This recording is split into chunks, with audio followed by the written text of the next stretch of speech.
말씀은 이사야서 43장에 있는 말씀입니다. 이사야서 43장 18절부터 21절까지 말씀, 우리 집에 있는 친구들 성경책 있으면 같이 찾아보시고요. 이사야서 43장 18절부터 21절까지 말씀, 우리 조혜연 선생님이 나와서 대표를 읽겠습니다. 여러분도 집에서 같이 눈으로 읽다가 마지막 21절 끝나고 나면 아멘으로 같이 끝내주세요.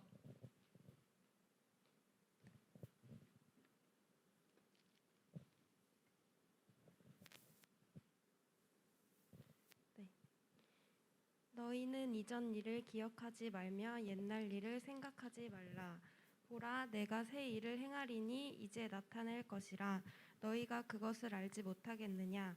반드시 내가 광야의 길을 사막의 강을 내리니 장차 들짐승 곧 승냥이와 타조도 나를 존경할 것은 내가 광야의 물을 사막의 강들을 내어 내 백성 내가 택한 자에게 마시게 할 것임이라. 이 백성은 내가 나를 위하여 지었나니 나를 하려 함이니라. 아멘.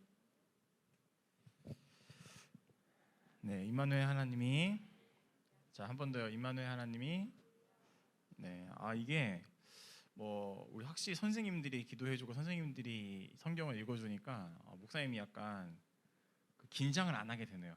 얘가 또 기도 끝나고 하나님의 이름으로 기도하면 이러지 않았을까, 이런 긴장 같은 것도 안 해도 되잖아요. 그래서 선생님들이 하니까 되게, 물론 케바케긴 하지만 아무튼 우리 선생님들이 하니까 오늘 너무 목사님이 심리적으로 안정이 됩니다. 임마누엘 하나님이 우리가 했죠. 자, 다시 한 번 더요. 다시.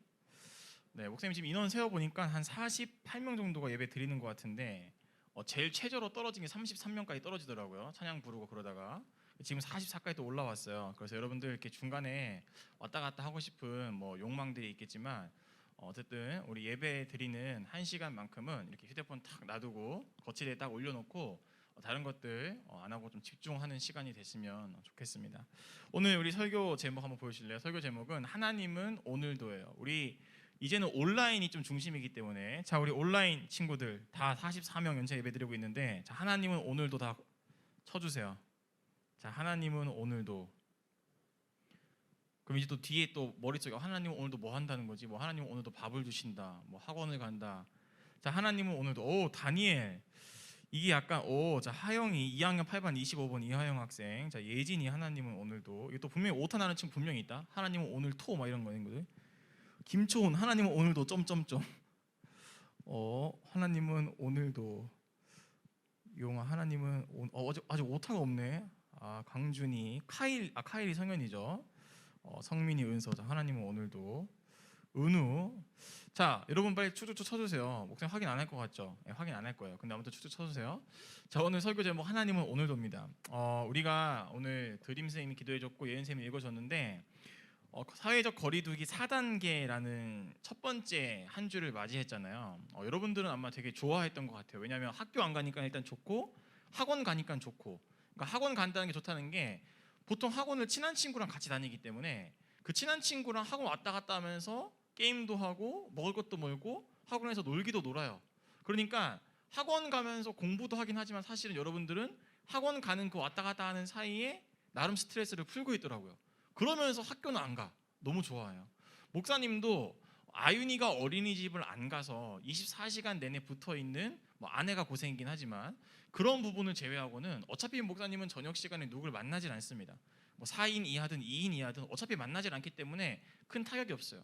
우리 목사님이 매일 중앙공원으로 저녁 7시 반에서 9시 사이에 항상 중앙공원에서 운동을 하거든요.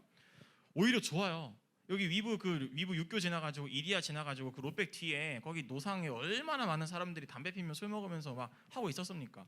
지금 2인인데도 여전히 많기는 많아. 2인인데도. 근데 어쨌든 확실히 줄어서 담배 냄새도 덜 나고 가래도 덜 뱉고 있고 험악한 사람도 덜 하더라고요. 목사님 그런 면에서 또 4단계가 또 좋은 게 또 없진 않다. 오히려 이렇게 좀 길거리가 정화되기도 하는구나. 이제 물론 자영업자분들 너무 힘드시고 그럼 포장이나 또는 테이크아웃해서 집에 가서 먹어도 될 텐데 꼭 그렇게 노상에서 이렇게 먹어야 되나 싶긴 해요. 물론 이제 이 영상을 그런 비기독교인들이 안 보니까 목사님이 이렇게 함부로 말하는 거지. 어쨌든 약간 좀 그런 부분에서 4단계가 주는 유익이라기보다는 또 어떤 생각외로 의외의 면이 있었습니다.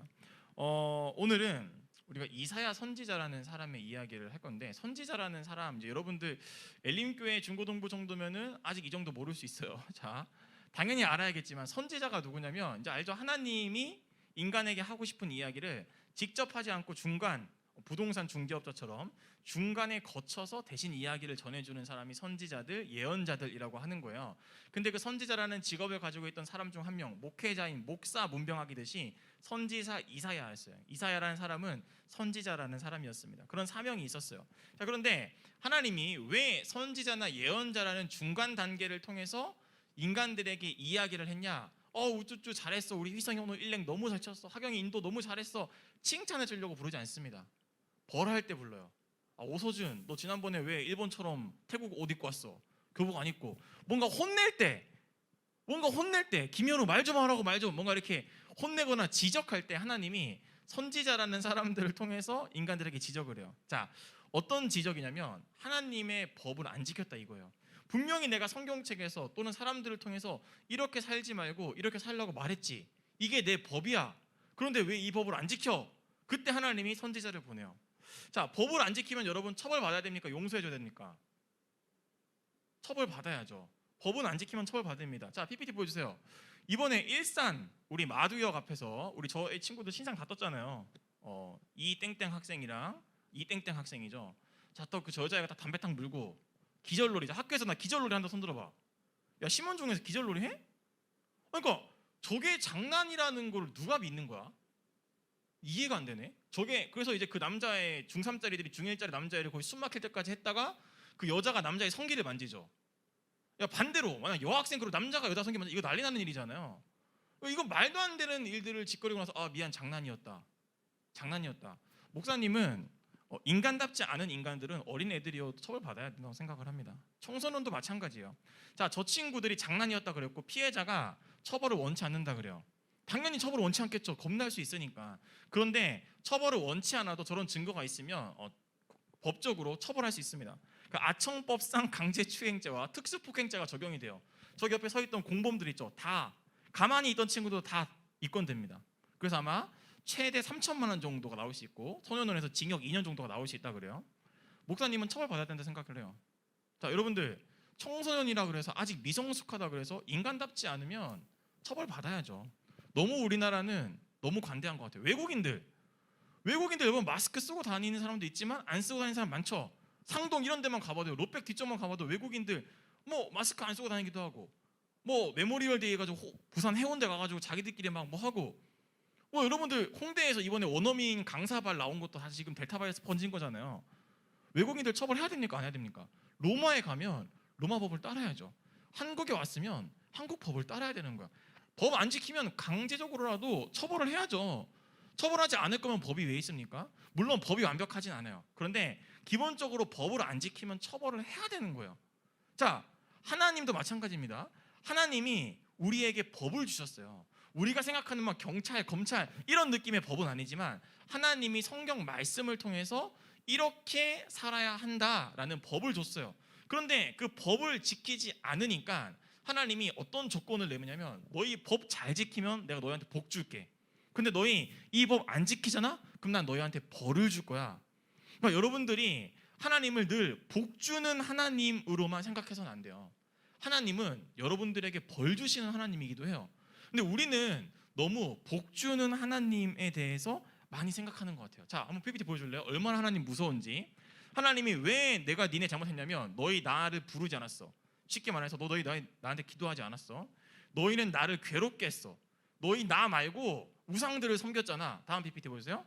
너희 번제의 양, 너희 집에서 귀한 양, 네가 가장 귀하다고 여기는 것들 너를 위해서만 사용하고 나를 위해 드리지 않았어. 네 재물로 내가 너한테 그렇게 직장도 허락해주고 학교도 허락해주고 돈 벌 수 있는 기회들을 줬는데 그거 다 너랑 너희 가족만을 위해 쓰고 나를 위해 쓴 거 있니? 하나님이 그게 네 가지 얘기를 하면서 너희 안 지켰지 빼박으로 막 이야기를 하고 있는 거예요. 그러면서 내가 너희한테 벌을 줄 거다. 네 죄를 네가 알렸다. 하나님이 벌에 대한 이유를 설명하고 있어요. 여러분, 하나님은 복 주시는 하나님이면서 동시에 벌 주시는 하나님이에요. 여러분 반드시 기억하세요. 우리가 십자가 사랑, 은혜, 자비, 용서, 내 모습 이대로 여러 가지 이야기들 있죠. 그래서 우리는 뭐 내가 좀 부족해도 하나님이 용서해 주시지, 용서해 주실 거야. 뭔가 우리가 너무 하나님의 은혜에 대해서만 많이 생각해요. 그런데 동전에도 양면이 있고 낮과 밤이 있듯이 하나님 우리에게 분명히 말했어요. 법 잘 지키면 복 준다. 그런데 법 안 지키면 벌 준다. 그런데 우리는 벌 생각하기 싫잖아요. 머리 아파. 무슨 사랑의 하나님이 벌을 주고 그래. 여러분들 목사님이 아이니를 사랑하기 때문에 아이니한테 소리를 질러요. 물론 그건 부모의 입장이긴 하지만 진짜 마음속에는 아이니가 다치면 안 되니까 소리를 지르는 거죠. 이번에 중앙공원 갔다가 전동 킥보드랑 박을 뻔했어요. 근데 목사님이 아이니한테 소리를 쳤어요. 전동 킥보드가 멈추지도 않고 엄청 빨리 와. 근데 내가 여기 있었고 엄마가 여기 있었어. 아이니가 여기 있었어. 킥보드가 빨리 오니까 목사님 걱정되잖아. 야 아이나 가만히 있어. 가만히 움직이지 말고 가만히 있으라 그랬어요. 근데 얘가 가만히 있으란 말을 듣고 여기서 일로 오다가 전동 킥보드 입고 온 거야. 근데 목사님 아이한테 소리를 확 쳤어요.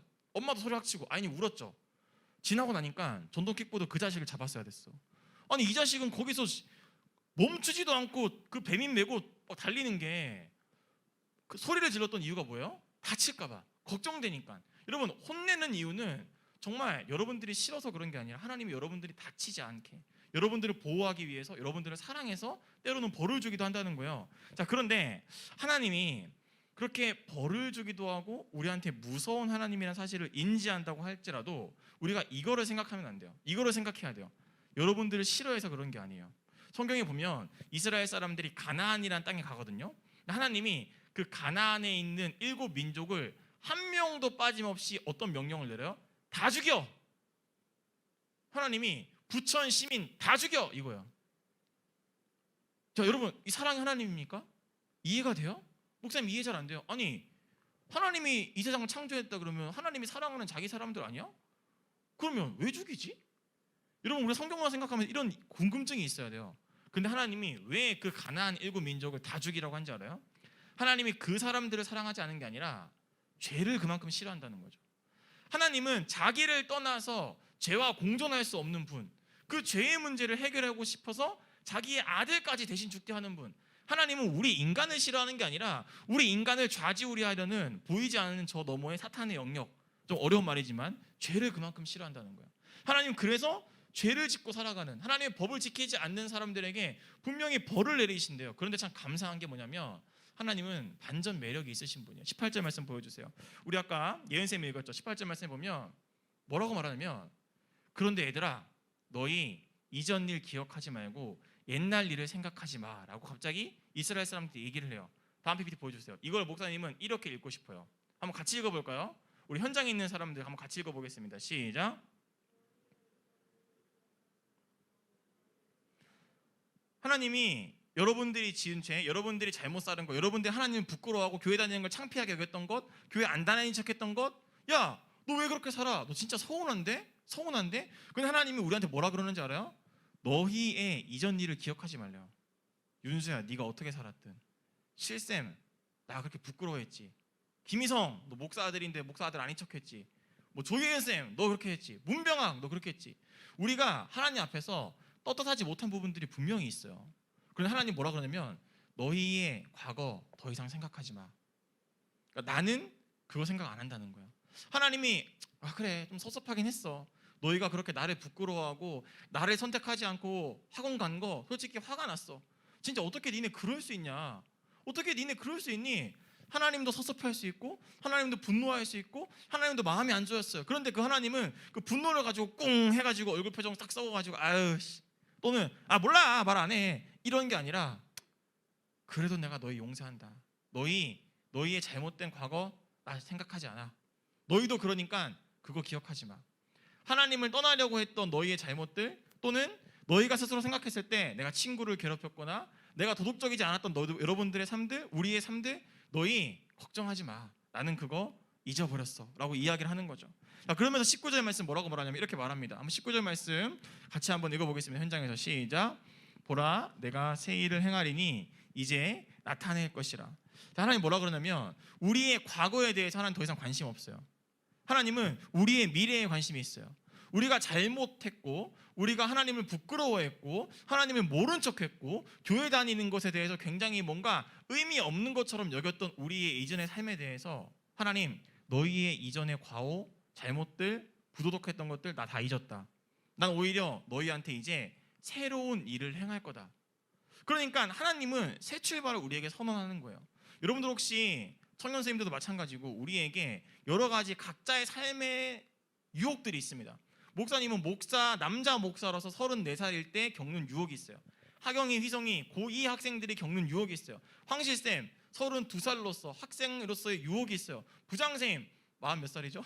40대 정도의 그런 유혹이 있어요. 다 각자 우리의 유혹이 있어요. 그런데 하나님은 그렇게 혹시 우리가 그런 유혹들에 넘어가서 하나님을 모른 척하고 신앙을 떠나 살았다 할지라도 뭐라고 말하냐면 너희의 과거 나 다 잊어버렸어. 이제 나는 너희에게 새로운 일을 행할 거야. 근데 그 새로운 일의 결론이 뭔지 알아요? PPT 하나 더 보실래요?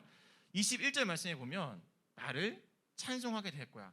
비록 지금 너희 친구들이 교회 다닌다고, 주일날 교회 간다고, 학원 안 빠지고 교회 간다고, 또는 식사 시간에 또는 시험 전에 기도한다고 너희 무시하고 조롱하고 혹시 멸시당하고 있니? 걱정하지 마. 그 사람들의 비웃음이 언젠가는 놀라움이 될 거야. 너희가 지금 믿음으로 참고 견디면 너희가 어느 순간 하나님, 우와, 저를 위해서 이런 일들을 계획해 주셨군요. 나를 찬송하게 될 거야. 그러니까 너희의 과거 더 이상 생각하지 말고 내가 너희를 위해서 행할 새로운 일들을 너희 기대하렴. 그 새로운 일이 뭐예요? 절망이 아니라 하나님의 이름을 찬송할 수밖에 없을 만큼 대단한 일을 휘성이, 현우, 서준이, 윤수의 삶 가운데 하나님이 계획하고 계신다는 거예요. 지금 취업 때문에, 이직 때문에 여러 가지 고민하고 있는, 입시 때문에 고민하고 있는 여러분들의 삶 가운데 하나님 뭐라고 말하냐면 왜 그딴 식이야가 아니라 너를 위해서 새 일을 행할 거야. 너는 언젠가 스스로 알게 될 거야. 하나님이 하셨구나. 하나님은 찬송할 수밖에 없는 존재구나. 그런 놀라운 계획을 우리 부장쌤, 예은쌤, 드림쌤, 실쌤을 위해서 하나님이 준비해놨다는 거죠. 여러분 말씀을 마무리합니다. PPT 보여주시겠어요? 하나님께서는 우리에게 이런 말씀을 오늘 주셨습니다. 이사야 선지자를 통해서 법을 지켜라. 잘 지키면 복 주고 안 지키면 벌 준다. 그런데 너희가 잘 지켰고 잘못 살았다 할지라도 너희의 과거에 연연하지 마라. 나는 너희를 통하여서 나를 찬송할 수밖에 없을 만큼, 모든 사람들이 봐도 이거는 신앙 아니고서는 해석이 안 될 만큼 놀랍고 새로운 일들을 너희 삶 가운데 약속한다. 자, 우리 그런 하나님 메시지였거든요. 우리 집에 있는 친구 좀 길입니다. 자, 온라인 친구들 이거 다 쳐주세요. 쳐주시고, 예전에는 목사님 이거 사진 찍으라 그랬죠. 코로나 전에는 캡처 떠주세요. 캡처 떠서 여러분들 이번 한 주 동안 목사님이 이거를 왜 매번 설교 마지막에 왜 항상 요약을 할까요? 여러분들이 딴 거 다 까먹어도 이것만큼은 기억했으면 좋겠으니까 항상 매번 이 PPT를 띄우는 거거든요. 집에 있는 친구들 캡처를 뜨든지 지금 온라인 친구들 써주세요. 우리 고현우 선생님 감사합니다. 현장에 있는 친구들 우리 이런 고백으로 같이 한번 읽어보겠습니다. 시작. 하나님 제 인생에 찾아오셔서 새 일을 나타내 주세요. 자, 우리 온라인 친구들 좀 쓰는 동안 우리 김세찬 너 지금 네 출석 체크하는 거 아니라고. 하나님 제 인생 이거 쓰라고 네 이름 쓰는 게 아니라 주여 하나님 세찬이 인생에 찾아오셔서 세찬이에게 새로운 깨달음을 나타내 주세요. 자, 우리 현장에 있는 친구들 다시 한번 같이 읽겠습니다. 시작. 하나님 제 인생에 찾아오셔서 새 일을 나타내 주세요. 아멘. 하나님이 우리 중고등부 친구들 선생님들의 삶 가운데 찾아가셔서 정말 하나님으로는 설명되지 않는 그런 놀라운 일들을 여러분의 미래 가운데 부어주시기를 목사님이 응원하고 축복합니다. 아이노스 잠깐 나와주세요. 자, 우리 이 시간 같이 지난주에도 불렀고 오늘도 하경이가 마지막으로 불렀던 찬송이죠. 예수 늘 함께 하시네라는 찬양을 같이 한번 불렀으면 좋겠습니다. 여러분들은 지금 집에서 드리기 때문에 약간 이 공허함, 이 빈틈이 잘 안 느껴질 것 같은데 아까 하경이도 처음에 언급했고 우리 3번 카메라로 한번 아까 보여주셨지만 참 이게 거시기해요, 그렇죠? 네, 참 이게 교회가 이렇게 텅텅 비어 있는 게 참 뭔가 아쉬우면서도 또 정말 하나님의 뜻이 어디에 있을까? 하나님이 이 시기에 목사인 저에게, 이 시기에 선생님들에게, 이 시기를 겪고 있는 학생들에게 뭐를 깨닫게 해주시려고 4단계까지 가게 하셨을까? 또는 이 상황이 왜 계속 지속될까? 여러분 우리가 이 시간을 좀 이렇게 생각을 하고 한번 결단하는 시간이 됐으면 좋겠어요. 이 찬양의 고백에도 언젠가 이 또한 지나간다라고 말하고 있는데 이 지나감을 기다리는 시간이 그냥 시간아 가라 세워라 내워라 이렇게 보내면 안 돼요. 이 또한 지나가지만 이 시기를 우리에게 주신 이유가 분명히 있습니다. 그러면 이 시기를 주신 이유가 뭘까를 기도하면서 생각을 해봐야 되고 이 시기가 지나갔을 때 나는 그러면 어떻게 신앙생활 할 것인가? 나는 그러면 어떻게 살아갈 것인가? 교사로, 임원으로, 목사로, 학생으로 이 시기를 어떻게 해석하고 어떻게 견디며 어떻게 보내고 어떻게 다음을 준비할 것인가? 이런 어떤 과정들이 필요하거든요. 좀 어려운 말일 수 있지만 여러분들이 이 시기를 그냥 보내지 않았으면 좋겠어요. 이 시기 가운데 분명히 하나님의 뜻이 있고 또 이 시기가 끝나고 나면, 이 또한 지나가고 나면 분명 하나님이 새 일을 행하실 거예요. 그리고 이 기간 속에서도 하나님이 새 일을 행하실 거예요. 우리 그런 믿음 가지고 함께 찬양하겠습니다.